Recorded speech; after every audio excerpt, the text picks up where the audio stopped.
Hi friends of Jubilee Plus, this is Natalie here with this week's Monday Mercy video. A couple of months ago I was listening to a talk from a friend of mine called Kate Walker, who's based at a church in Cardiff, and I hadn't met Kate at that point, but I was listening to her talk, and it was a real provocation to those listening to make sure that when we look at God and we reflect on who God is, we take in every aspect of him, all of his character, not just this bit that we're particularly fond of or we particularly value or appreciate, but actually seeing God, the whole of who he is. And I found it particularly challenging at the point in time at which I heard it, because any of you who know me or you listen to these videos or you've read anything I've written, you know that I love the mercy of God. I absolutely love the mercy of God. And so for me, my natural inclination when I think about God is to think on his mercy. I've spent the last few years just feeling like I dive deep into the mercy of God, reflecting on it, enjoying it, being grateful for it, praising him for it. And that's probably my go-to attribute when I think about God.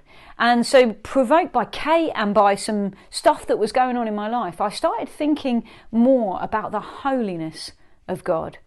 Now, we're not supposed to separate the attributes of God like this and, only think about one at a time. They're all linked. I mean, God is who he is. We can't separate and say, he's merciful or he's holy. No, he's merciful and holy, and it's all interwoven. But taking some time to reflect on his holiness, even reading a book, Holier Than Thou, I've just found it so helpful in terms of just making sure that I'm actually looking at God as he really is, not just the bits of him that I particularly love. And so looking at his holiness, what I've found is that there's just absolute beauty of the fact that God always does the right thing. He always does what's good. He is righteous in all his ways. He never has a bad day where he suddenly acts out a character.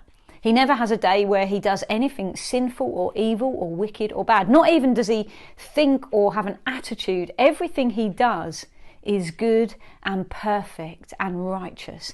He is holy. It's who he is. So he doesn't change from one day to the next, and he doesn't veer even 1 millimetre, 1 iota off course. He is perfectly holy in all his ways. And so the book Holier Than Thou, what that says is that means God can't ever sin against us. It also means we can totally trust the goodness of God because he never does anything wrong. He is utterly perfect. Everything he does is good and right and just and holy. It's incredible.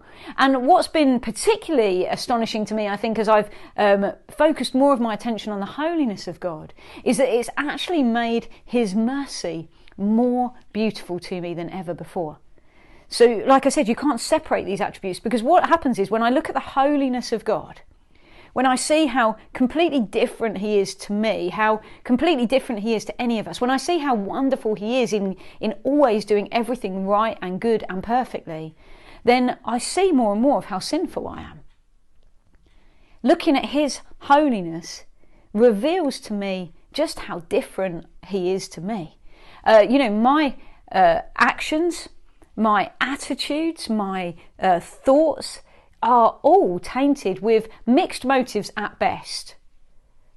All just kind of the thread of the seam of sin interwoven in every single one. And sometimes that's really obvious, when I just do big things wrong. And sometimes it's far more subtle and hard to perceive. But the truth is that the more we look at the holiness of God, the more we see our own sinfulness, the more we see our own brokenness and how flawed we are. The more we see that the Bible's right when it says that even our righteous acts are like filthy rags in comparison to the holiness of God.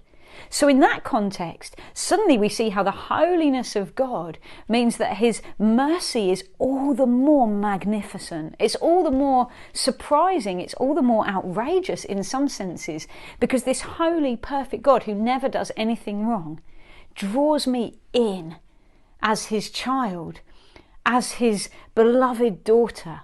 The Bible says I'm Christ's beloved. I get drawn in by the mercy of God. So I just want to encourage you this week, if you've been spending a lot of time like me focusing on one attribute of God, why not take some time to focus on another one, or to see God as he truly is as a whole. And I hope you have a great week as you do that, and you feel richly blessed as you do that.